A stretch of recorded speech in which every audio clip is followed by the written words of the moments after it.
Hey guys, welcome to your final week of Intro to Yoga. This will be your first of 4 last finishing classes. And this is actually going to be the last class where we are talking like I am, right now I'm just kind of talking to you at the beginning of the class. The last 3 classes of this week are going to be yoga flows. Believe it or not, you have come so far. You are, like I told you last class, you're all ready to walk in. You're already ready to walk into any yoga class anywhere. But what we're doing this week is just kind of refining and exposing you to more and more yoga flows. So today I'm going to finish by speaking to you about the last portion of the class and why we do what we do and what you can expect. And then what we'll do from here, the last 3 classes of this week will be gradually increasing in length so that you're ready to do a full 1-hour flow class. It takes time to develop the endurance that's needed for a 1-hour class. By being a part of this Intro to Yoga program, you are given 1 month of unlimited access to my entire on-demand library. In there, you're going to see 30-minute flows, 45-minute flows, 60-minute flows. You're going to see yin classes. You're going to see gentle flows, traditional vinyasa. I encourage you guys, once you get through these 3 classes this week, to really take advantage of the fact that you've got this on-demand library to beef up your comfort and take it to the studio, take it to the gym. Know that you are comfortable, know that you're fully prepared and ready for that experience. Now, with that said, guys, there's no need for you to have to go anywhere. You can continue doing online yoga. I do want to make you guys aware of the fact I'm uploading more videos every single week. So if you wanted this to become a part of your daily life without ever having to leave the home for your yoga experience, on-demand video yoga is accessible to you. You guys can always DM me with any questions. I'm more than happy to answer your questions. And if you've got a question about a yoga pose or a yoga sequence that's not quite feeling good in your body, let me know and I'll throw it up in the nuts and bolts library, where you'll see right now there's already videos for chaturanga, for vinyasa, for down dog, things like that. I'm happy to continue adding to that library. So as you guys ask me questions, I'll dive in to specific portions and just kind of really focus in and answer your questions in that video format so that I'm answering your question to everybody, not just you. So let's dive in.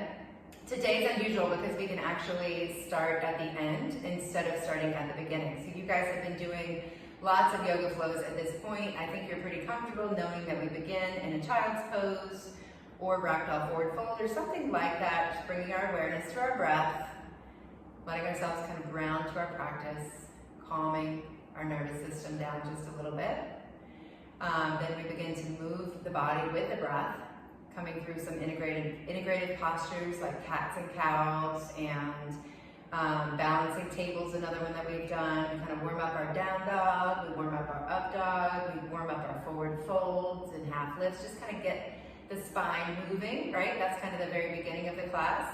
The next thing we typically do is move into sun salutation A's. You guys are come to know what that means now. Sweeping the arms up, breathing in. You guys are all speaking the language, folding forward, exhaling, finding your halfway lift, and then flowing through your vinyasa.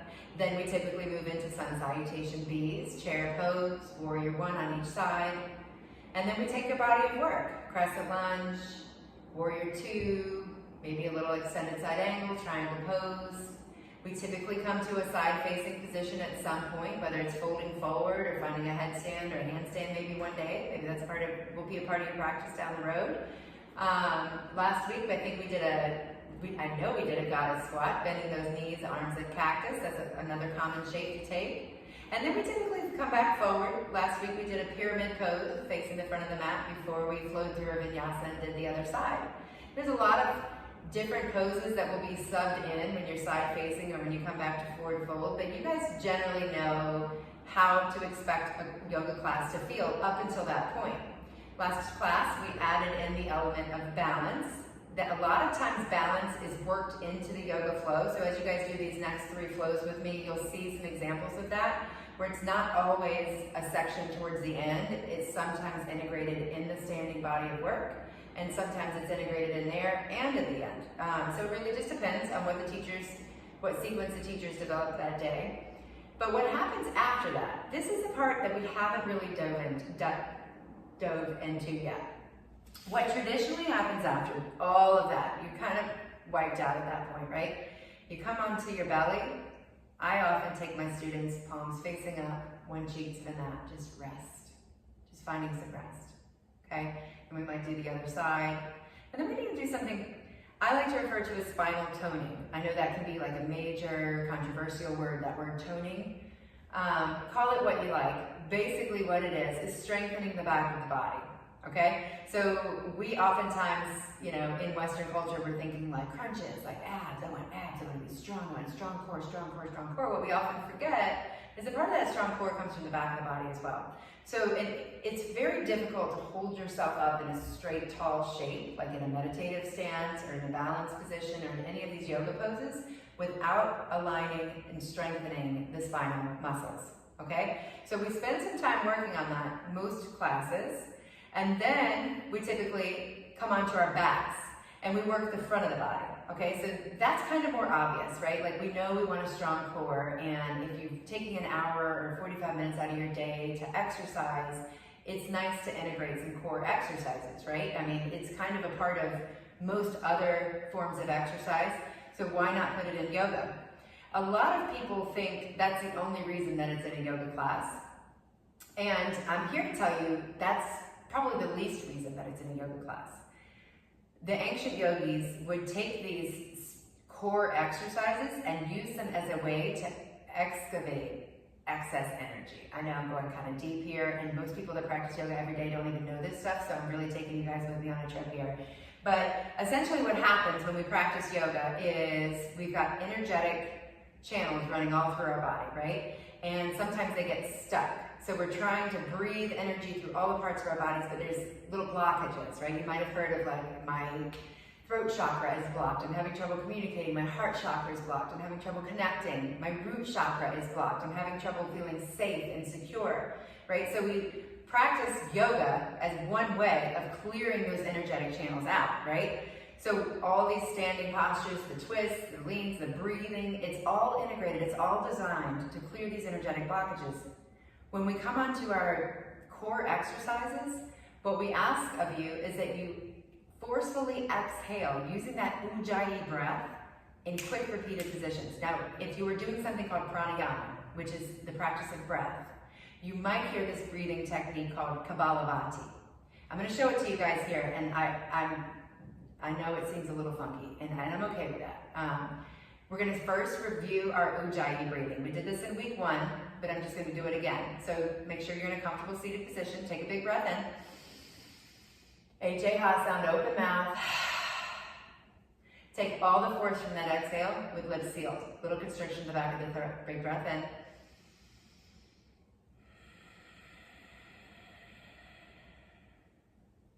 That ujjayi exhale is cleansing in a way that an open mouth exhale isn't. An exhale with the mouth open is like a spilling over of energy, right? Like think about a pot of water like boiling over. It's like, I've just had it. Like I'm out of breath, I've lost it, right? When we seal the lips, keep that ujjayi breath in, it's a controlled, focused, forcing energy out, right? It's a way of getting any of that stuck energy that's been loosened up out of the body. It's very intentional. Whereas when you open the mouth and let it out, that feels really good, and we do that sometimes in our yoga practice because sometimes you need to let things boil over a little bit. Sometimes it's like, okay, too much, like, right? But these core exercises have a strong intention of keeping your awareness squared on that breath and getting whatever's left out. So I want to bring you guys, imagine that we just did all of our yoga practice, and we've come to that. We've just finished our body of work and our balance, and we're going to come onto our stomachs, turning one cheek, letting the palms face up. Take a big breath in here. Open mouth, exhale. And right now you might not be very tired or sore, but after a yoga flow, this feels particularly good. We get some tension through the shoulders and the neck. I don't know if you guys remember back to that day we talked about inner and outer spirals, and I told you this is the one time that I could think of where we inner spiral the arms. So notice that your shoulders are rotating forward. If they're not, just let them release. That's why we have the palms facing up. You can turn the palms to face down and feel the external rotation of the shoulders. It's not very relaxing, is it? We've been doing that So much. Let's turn the palms to face up. Take another big breath in. Open mouth, exhale. All right, we're going to do a series of belly-based back bends. I want to give you guys a good, thorough introduction to some of the ones you may see in your class. So first, bring your forehead to the mat. Bring your legs together and turn the palms to face down. All right, so this is kind of more of an active shape, right? We're not relaxed, holding the legs together and the palms down. So we call this Shavasana A. It's also called locust variation A. Lift everything up off the ground, so just your stomach is on the floor. So in locust pose, Shavasana variation A, you're going to take the pinkies and reach them towards each other over the back body. That's going to help engage those shoulder blades, drawing them towards each other. Notice that also makes the heart lift, and you might even take your hands down and kind of scoop those ribs forward, lengthen out your spine, so you can really feel that heart lifting.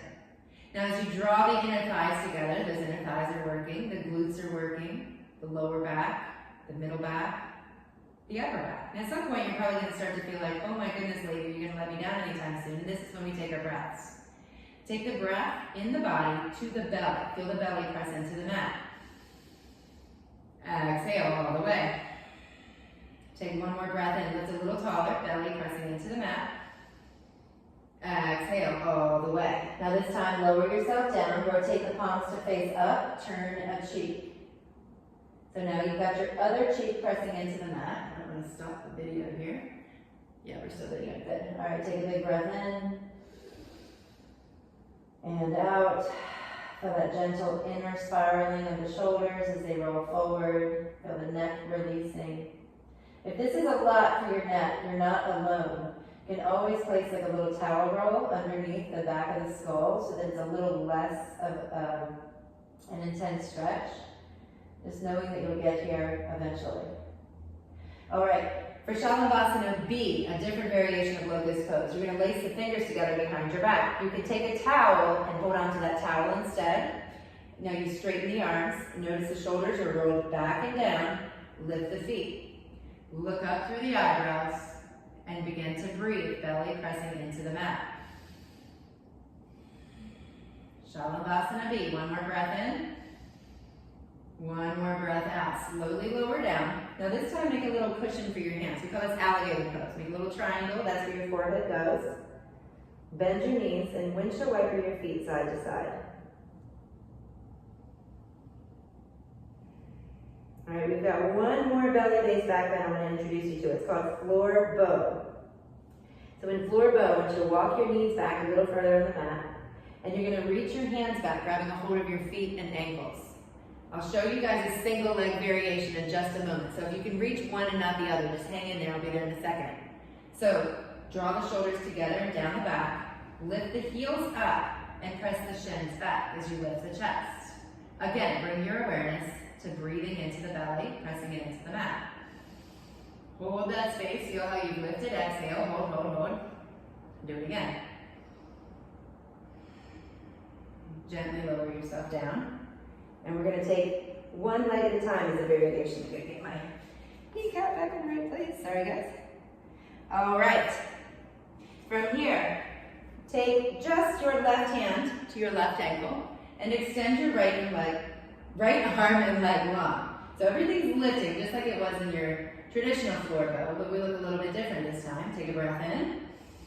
Exhale, switch.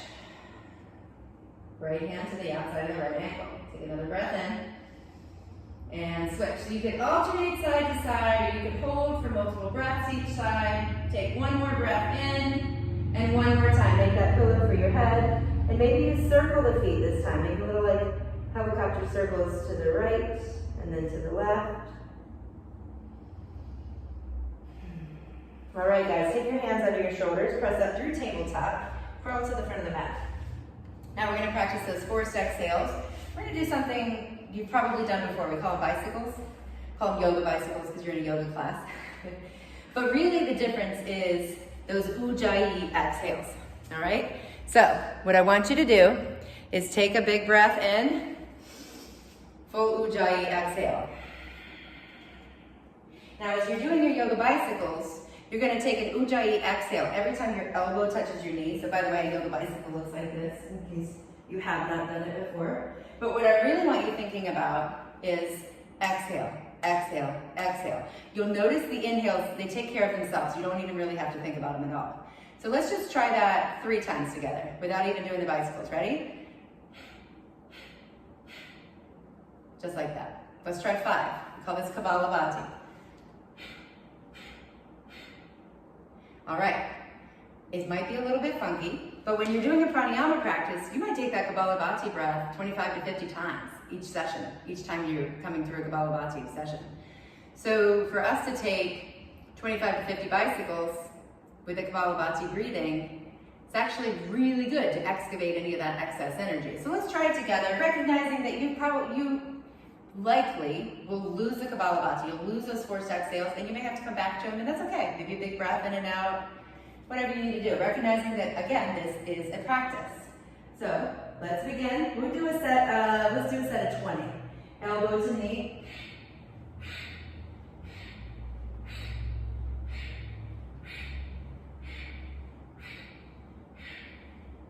Last 10, 9,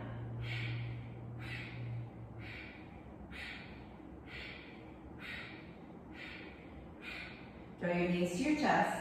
Take a big breath in and out. We're going to do 2 more sets of 20. Let's try again. This time right elbow to left knee. And 1, 2,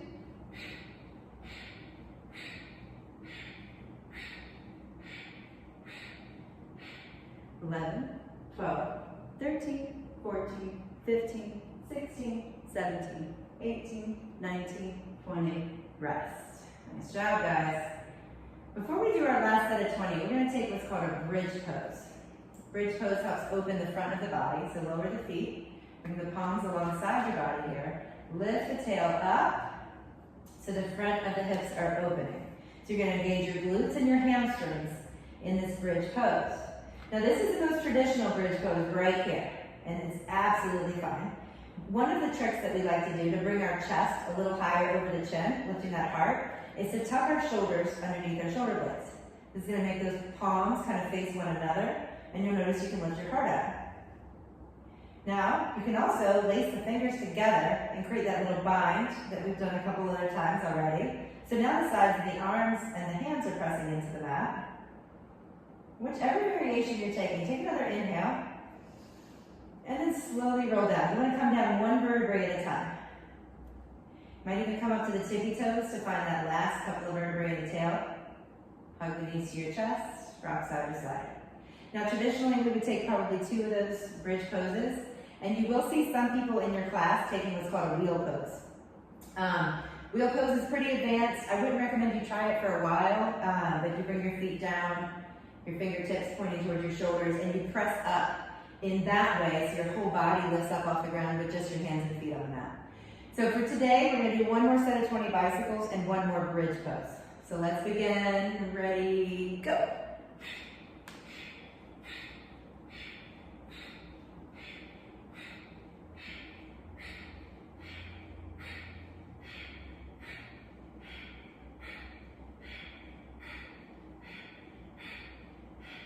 Rest. Now, I will be honest with you guys, in most yoga classes, we do closer to 40 or 50 in a set, and that's something you might want to work up towards, but just know that if you do 20, put your feet down, maybe a little bridge, back down, and then join back into the class. It's a practice, there's no yoga police coming to get you. All right, so at this point, we would traditionally move into something called a hip opener. We've done several hip openers already in this Intro to Yoga series. We've done Baddha Konasana, butterfly position, with the soles of the feet together. And last class we did something called, and Happy Baby is a gentle hip opener. That was the one on your back, where your peace fingers grab under the big toes. Happy Baby is kind of a double benefit, because it's an inversion, and it's a hip opener, and it serves to kind of flatten the spine before Shavasana. And we did deer pose. Remember, that was the one with the foot parallel to the top of the mat, the knee close to the heel, hinge forward. I'm going to teach you guys another one that's very popular, and it's in a lot of yoga classes. It's called Half Pigeon. You may have heard of it already, but Half Pigeon is very different than deer pose. I want to point out, in deer pose, all your weight was in your left or right hip, depending on whichever leg was in front. In half pigeon, it's really important that your weight is centered. So before we even start, I want you to grab a block or a bolster, because it's common to need that underneath your hip, all right? So I don't want you guys to let me confuse you. I'm gonna be doing my left leg on both sides, okay? I've got a kneecap situation going on, you may have noticed. So I can't bring my left leg behind me right now. So I've been doing all the different, there's 1,000 variations of hip openers, but I do want to show you this. So I'm going to be cueing your right leg and I'm actually doing my left. So do your best to not let me confuse you. I apologize for that. All right. So traditionally you would come from a downward facing dog and you would take a 3-legged dog and you would bring your right shin, again it's my left, but it's going to be your right. Your left knee comes behind your left wrist. Your left foot comes, oh, I said it wrong already, look at me. I knew I was gonna do that. Okay, let's try again. Your right knee becomes behind your right wrist. Your right foot comes somewhere behind your right hand. So your left leg is out long behind you. Now, what happens often here is we sit down into our left hip, right? This is that part I was talking about where I want you to be centered. So you should have equal weight in your left and your right hand. So a couple of troubleshooting things that I see at this point in a half pigeon. I see the right knee is not all the way out at the right edge of the mat. So it should be at the right edge of the mat. A lot of people think their shin has to be parallel to the front of the mat. That is not true, and it can actually cause some stress in the knee joint. The back leg, you want to make it as long as you can, but it should be straight behind you. So if it's over there or over here, I want you to kind of tuck your toe and straighten that leg out. From here, it might be helpful to place a block underneath your left hip if you're feeling like this is not happening for me. If you place a block under the right hip, I'm sorry. If you place a block under that right hip, it's probably going to feel a lot better for you. So wherever you add whatever you need to be able to get here, and then you're going to come down into the forearms. There's a block under each forearm to be able to access this. Take a breath in, and eventually come down to the forehead. So maybe you've got a block under the forehead, maybe it's on the mat. But we call it half pigeon, I guess, because your back leg is kind of like a pigeon tail back there, and your right leg is kind of like a little pigeon wing. But the idea in these hip openers, guys, is that we start to find some rest. These are actually yin postures.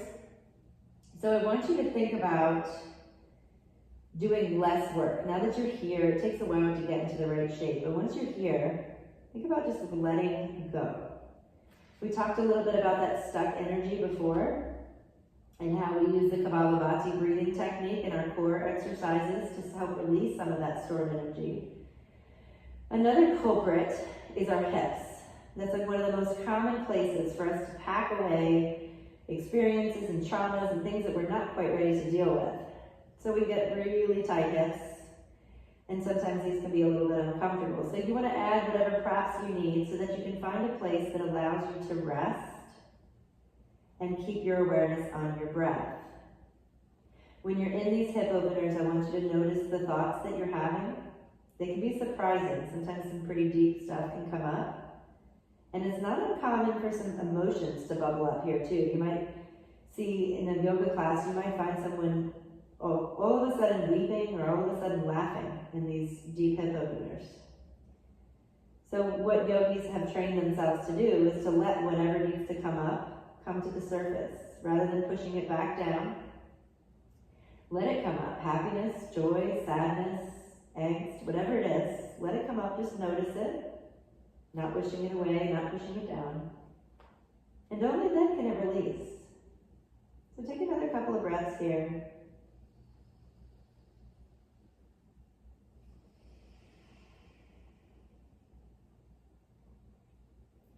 To come out of this half pigeon, you're going to place your hands underneath your shoulders. You're going to lift your chest. And you're going to very gently sit down onto your right hip. You can come through a tabletop position here. You can come onto your bottom. You want to move super slow. I want you to move in a way that organically feels good in your body. Eventually, you'll be able to go straight to a downward facing dog, but you want to, again, move slow. You're naturally going to have the urge to probably shake out that right leg. I want you to resist that urge.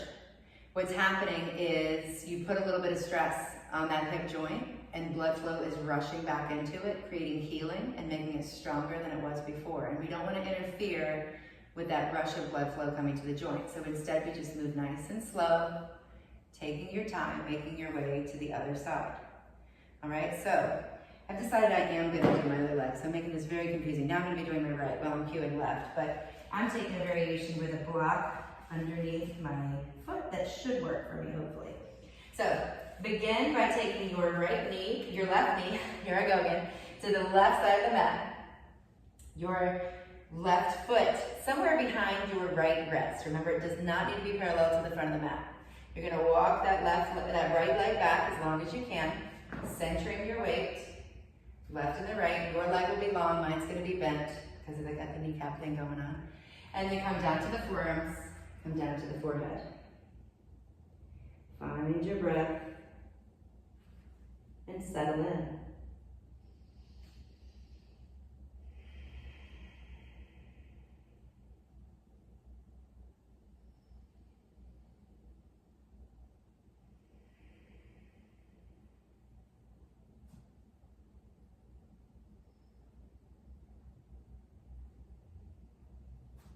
Using this time to notice your thoughts, not wishing them away,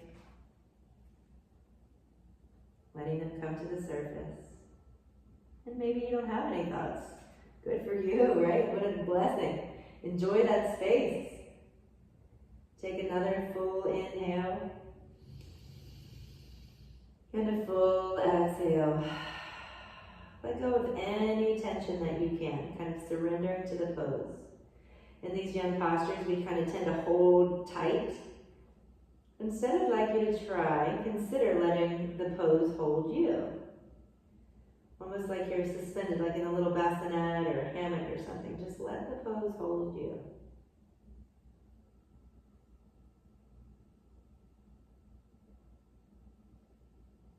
Take one more full breath in and out. Lift the chest, lift the head, lift the chest. And go ahead and sit down onto that right hip, or find tabletop, or anything else that feels good. Just moving nice and slow. See how we're doing on time here. Oh, we're doing great. Awesome.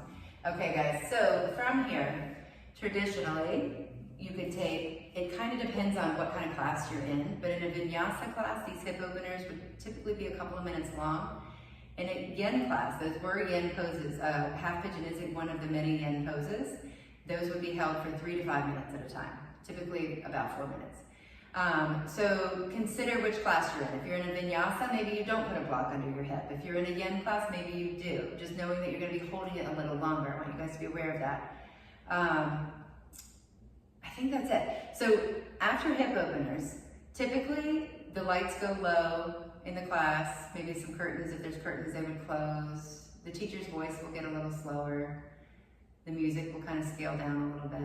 It just becomes way more chill, okay? So at this point, we have, if you think about the whole yoga practice, you have kind of like preheated the oven. That's kind of the beginning, right? Like ground yourself to the space, and then you're kind of preheating the oven with that integration, sun salutation, A and B. And then the body of work is kind of like when you're cooking the dinner, right? Like it's like, okay, that's where all the like excavation process comes in, like just getting out all that stuck energy, like moving your body through all the planes, twisting, leaning left, right, forward, back, all the things, grounding down through the feet, you're building strength. That's kind of like the fire portion of the practice. Then we come into the balance where it's really focused, right? Then we come into the belly, the back, some spinal toning, forward and back, working that core, using that Kapalabhati perhaps to excavate some of that stuck energy that's been loosened up and is ready to come out. Then we come to the hip openers, like we just did. Today it was half pigeon. Tomorrow it'll probably be something else. There's a lot of different ones out there. The hip openers are a way of softening, right? Some of that energy that gets stuck in the hips. Just practicing that surrender, that skill that we practice in Shavasana, doing nothing, right? In yen postures and in yen classes, we practice getting into yoga poses and doing nothing, doing as little work as possible, holding on to less, right? So that's where your focus should be, whatever hip openers you're taking. From there, We traditionally come flat onto the back. There are a lot of things I call finishing postures. I'm just going to introduce you to a few of them that you might see in a yoga class today. One popular one is forward fold in a seated position. So we've done forward fold standing, but it's the same thing, but on your seat. So you've got your legs extended out in front of you. Take the flesh of the glutes, move them back a little bit. I know that's kind of a weird thing to say, but now you kind of feel your sit bones grounded into the mat a little more. So from here you can find a straight spine. And depending on what your intention for your practice is, if you're like, I'm going hard, you might have those knees squeezed flat to the mat, your heels might be lifted. But typically, I like my legs to just be soft. They're not bent, but they're just relaxed, okay? If you have a hamstring injury or if you're super tight, you can always place something under your knees. Sometimes I'll take, if my hamstrings are just super tight, I'll just take a water bottle under my knees like that. You can use a block, you can use a bolster, whatever you need. Those of you with tight hamstrings, don't be afraid to put something under those knees to give yourself space to actually hinge forward from the hips, okay? So if you're super tight, when we hinge forward, you're kind of like, I'm already there, right? And if that's you, place something under those knees. Doesn't matter how tall it is. Do what you need to do to be able to get that hinging forward feeling, all right? So, block or anything under the knees or not, doesn't matter. Hinge forward from the hips. Keep your back flat. And grab onto whatever you can. Feel the heart kind of scoot forward and up as you take a breath in, a little halfway lift. And then go a little deeper. And let the heart begin to round forward. And let the head release.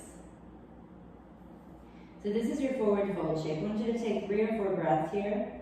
And just notice how you kind of get a little lower with each exhale.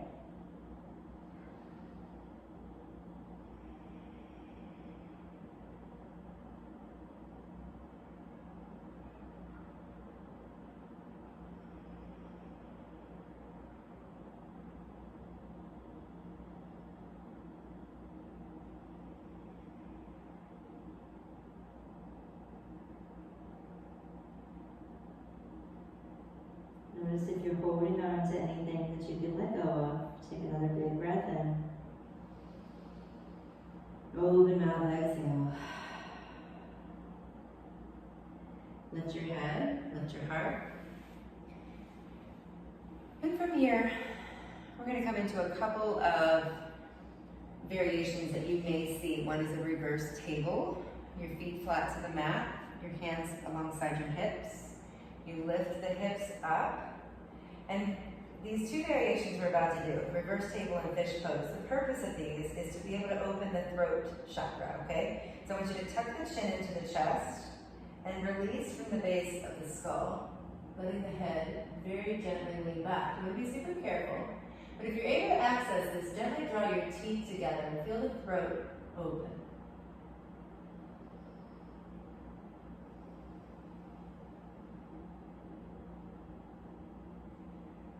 Release the teeth, gently lift the head, lower the hips. All right, so this next version of a throat chakra opener is fish pose. It's also a heart opening posture. If this does not feel good in your body, know that a reverse table is kind of a more gentle variation of that. So you can always take reverse table instead of fish pose or even instead of camel pose, which is a very deep heart throat opening pose that I can show you as well. So with your legs out in front of you, you bring your hands, palms flat, fingertips pointing towards your glutes. Your glutes are going to kind of end up covering up some of your hands here. I want you to walk your elbows in towards each other so you're on the forearms. So this right here is kind of base level fish pose. I want you to puff up the heart, draw the chin into the chest, and hinge back from the base of the skull. Gently draw your teeth together, and the top of your head might even be able to rest on the mat here. You may have to rock the hands underneath the glutes to access the head to the ground. Or your head might not be anywhere near the ground. It doesn't matter. Let the heart puff up and let the throat open, drawing the teeth together. Anytime you're in these heart opening postures, you want to focus more on the exhales. Take one more full exhale. Gently lift the head as you breathe in. And come back up to sitting position. I'm going to show you guys a camel, just so you're familiar with it, but I don't actually recommend you try camel. It's a pretty advanced pose, and there's a lot of more gentle variations. So a full camel would be coming up onto your knees, bringing your hands back to the heels, puffing the heart up and releasing the head. Now, with that said, if you're in a class and the teacher cues camel and you're like, yep, not happening, you can do reverse table, you can do fish pose. So you can also take kind of a half camel, bringing your hand behind you and lifting one arm up, lifting the front of the chest up. Just opening the front of the body in that way as well. So here we go, guys. We're coming on to our backs. The very last couple of things you can pretty much count on in most yoga classes, whether it's yin, restorative, or a gentle or a traditional vinyasa flow. You're going to come into an inversion, and you're going to come into a spinal twist, and finish in shavasana. So we're going to do those things together. I'm going to show you several variations of inversions. Already we have done happy baby, and we've done dead bug. Dead bug is sometimes called waterfall pose too. I'll show you guys a shoulder stand. It's a little more advanced, and don't feel bad if it's not accessible, but I do want to show it to you. You press into the palms, lift the feet up, lift the hips up, and your hands come to the base of the spine, and you kind of walk those elbows underneath you, kind of like you did in fish pose, and eventually your feet will stack over your hips. All right, so this is shoulder stand. You get those hands as high up on the back as you can, so you're going to lift this lift. And eventually you might be able to come into something called a clap, where the toes begin to come behind you. Now if you start to try clap, it's important that you straighten the arms and press the hands into the mat, because you want all your weight in the arms, not all the weight in the head and the neck. Keep your gaze centered in all of these inversions. You do not want to turn your head left or right in these poses. So take another breath in and out, and then slowly roll yourself down, one vertebrae at a time. You're going to use your arms like brake pedals here, and draw the knees to the chest. Now, I'm going to show you my favorite inversion. I saved the best for last. It's using a block underneath the hips. So it's kind of like that shoulder stand, except you don't have to do any work. The block does all the work. Notice how the corner of the block is in the floor, not in my back. I see students all the time with the corner of a yoga block pressing into their back, like, just feels kind of awful. So you want the flat part of the block at the base of the spine, right above the flesh of the glute, right under your tail. And the corner is on the mat. And from here, it kind of feels like your legs are just floating in space. But the purpose of these inversions, guys, is to take all that fully oxygenated blood from the feet when we do our hip openers. Sometimes the blood kind of pools in the feet, and what we're doing is bringing it back to the heart, okay? We're also draining our lymphatic system, strengthening our immune system. But most importantly, before we head into Shavasana, we're grounding ourselves to this present moment, to the right here, the right now. So whatever inversion you're taking, tap into your five senses. Feel what's beneath your back. Feel the mat. Feel the space surrounding your legs. And take a moment to just see what you're looking at. Look at the ceiling tiles or whatever it is up there, maybe a fan. Listen for any sounds. I've got a nice gentle hum of a heater. Notice any smells. Just giving yourself permission to focus on the right this second. Not thinking about the next thing, not planning. Just notice. When you're ready, draw the knees to the chest. We'll take a spinal twist and finish with the Shavasana today. Take those knees to the right, bring the arms to the T. And today I'll offer you a variation. You can straighten the top leg, maybe even grab your peace fingers to the big toe. If that feels almost good but not quite, you can take a block underneath the foot and just hold on to the block or hold on to the leg. Let it feel good as you gaze out over that left hand.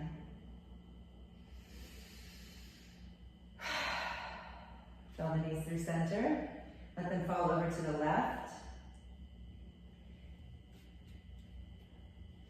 Extending your top leg straight. Maybe you grab a hold of the big toe or the foot as you gaze out over the right hand. Take a big breath in. Big breath out. Draw those knees through center, gently rock side to side, and come into your Shavasana position. Bring the feet nice and long. You'll notice me kind of bending and straightening my knees. It's because I'm doing what I need to do to settle in. You do the same. Maybe a little pelvic tilt, maybe a little happy baby. maybe nothing at all, maybe you're already there, right? So just give yourself a moment to land, making those little adjustments. Very rarely do we get it right on the exact first try.